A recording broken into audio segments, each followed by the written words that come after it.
A decision could come in the sentencing hearing for Molly Corbett and her father, Tom Martens. A Davidson County judge will hear closing arguments from both the state and defense, which could lead to a final decision on sentencing today or tomorrow. WFMY News 2's Amber Lake has been tracking this hearing and has the latest updates. Amber?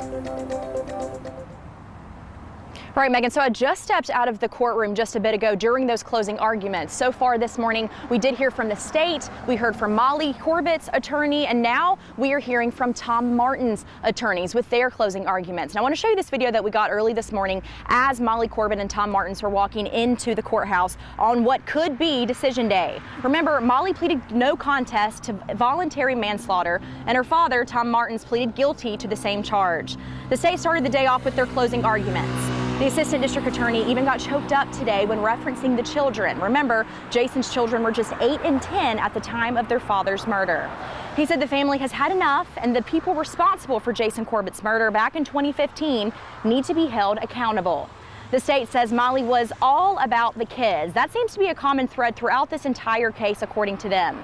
The state holds strong to the idea that all of Molly's statements are unreliable.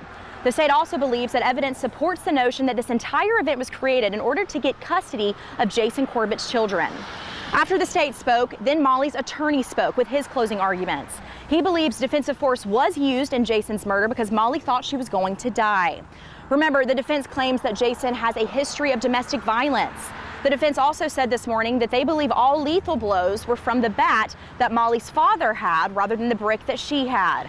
Molly's attorney says she was never the aggressor in this case. Now, as Tom Martens' attorneys wrap up, the judge is going to make a decision on the fate of Molly Corbett and Tom Martens. The judge is looking at two different things when it comes to their sentencing. He's looking at aggravating factors which could increase a sentence, and he's also looking at mitigating factors which could decrease a sentence. We'll keep you updated when we learn more.